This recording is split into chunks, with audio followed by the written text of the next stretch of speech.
John, good morning. Thank you for being with us. Nice setting. You have your book there. How far you want to go? And you have come a long way achieving what you have in the States. We will start with Nisyros. What does Nisyros mean to you personally? And how has your heritage shaped your achievements? Well, Panagiotis, Mihalos, thank you so much for inviting me to be on with you today and to all our guests down in Nisyros. I feel Nisyros is my home. I feel that I was born there, and anytime I am in Nisyros, I feel my grandparents and my great-grandparents looking down upon me, and I love being there, and I wish I could be there more often. What is your overall assessment regarding the United States economy during the first 6 months of Donald Trump's term? President Trump ascended to the presidency in January 20th. He has done a phenomenal job. You have to remember something. Under the previous president, President Biden, had a lot of problems, and I'm not sure who was running the country in the last year or two. President Trump came in, took command of the situation, and he made the free world free. Not only does he worry about the United States of America, he worries about the free world. And without President Trump being in Washington, being tough, I would say Europe would have their own set of problems and the free world would have their own set of problems.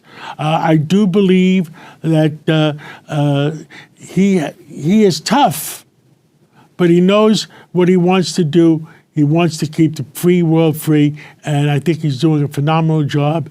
What he did with Iran, you cannot allow Iran to have nuclear weapons. Look what Iran did with the Hamas, with the Hezbollah, with the Houthis. If Iran had nuclear weapons, people around the world would be afraid that they would share them with other terrorist groups. What President Trump wants to do is equalize. He wants to make sure the United States of America gets a good deal, but he doesn't want to abuse any of its allies. So he wants to make sure the United States gets the proper deal, whether it's cars, whether it's agriculture products, and he worries about America. But at the same time, he wants to make a fair deal for its allies and us. Let's move to Greece now. How do you think the new Trump administration would view Greece as a strategic partner in the region? President Trump is sending Kimberly Guilfoyle to become ambassador to Greece. I believe that Kimberly will be there, and she's looking very forward to it. I talked to her yesterday and the day before, and she's looking forward to it. Things are on track. They're on schedule. And the advantage of having Kimberly Guilfoyle there, she was a member of the Trump family, and she has the ability to pick up the telephone and talk to President Trump directly without going through middle people. And to have the ability to talk to the president directly, I think not too many other ambassadors have that ability. Following on this, what advice would you give to the Greek government on building a strong and effective relationship with the White House? You know, President Trump is one tough person, and he wants to have a relationship with all the NATO countries. He wants to have a relationship with all countries. So I believe that if you have the same philosophies on keeping the free world free, that President Trump will sit down with you at the same table and make a fair deal with anybody. I believe he loves Greece, and I believe he would make a fair deal with Greece. And now, Greece and Turkey. Some people in Greece see a close relationship between President Trump and President Erdogan. Does this reflect Washington's broader view of Ankara in your opinion? President Trump looks at Turkey and President Erdogan as a strategic partner in the area. Don't forget, they have it's a very big territory. It's strategic between Iran and Israel and that whole area. So they have to have cooperation between the two. But President Trump, I know because we've discussed it, will never allow anything to happen in between Greece and Turkey, both NATO nations. And President Trump is not a warmonger. President Trump is a person of peace. He wants to avoid war. He wants to avoid conflict. He has managed to stop wars. He gave Iran 60 days. And when they didn't cooperate, on the 61st day, he took action. So he wants peace. He wants allies to cooperate and work together. He wants NATO to work together. He wants the European community to work together.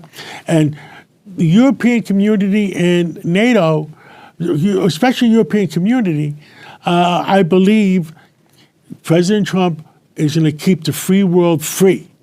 And that's very important, because he will not allow the dictators of the world to hurt NATO or the European community. Now let's move on to the energy sector. Is it possible or even necessary for the United States to lead in both traditional energy sources and next generation technologies like nuclear? President Trump wants to make sure North America, United States, Canada, lead in energy. And I personally believe that the planet Earth is different than some of the environmentalists think. The planet Earth has existed for 4 billion years. It changes over a long period of time. And it just doesn't change decade to decade. So I believe that we want the planet Earth to be well, but that we're not going to sacrifice the United States economy while other countries like China do not cooperate with the economy. The United States of America wants to do the right thing. Fossil fuels are going to be with us into the next 50 years, 100 years, but there's alternatives. The new green energy is going to be nuclear. And everybody has accepted that. And what we're doing is SMRs, small modular reactors.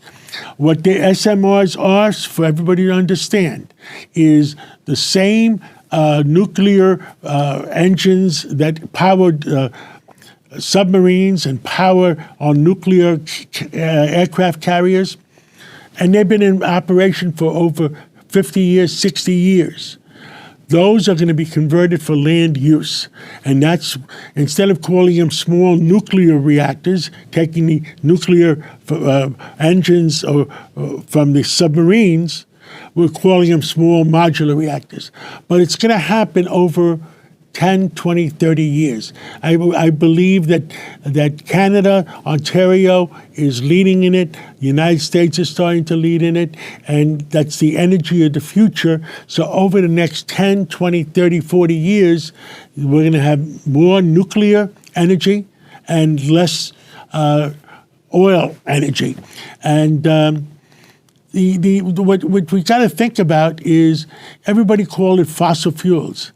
I don't believe they're fossil fuels. I believe that the oil that we take out of the ground is produced by the planet Earth to create more moisture in between the plaques of the planet Earth being able to move.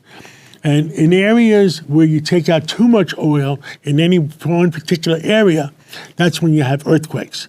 So the planet Earth replaces that oil, but it takes time. So if you take it out too fast, that's when you have earthquakes, and that's when you have a problem. John, thank you so much for being with us. Well, thank you for having me. And I look forward to maybe next year being together and I love Nisyros, and I will be in Nisyros maybe later on this summer. So my heart belongs with you, belongs in the place where my grandfathers came from, and my great-grandfathers, and my father and mother. I look forward to seeing you real soon.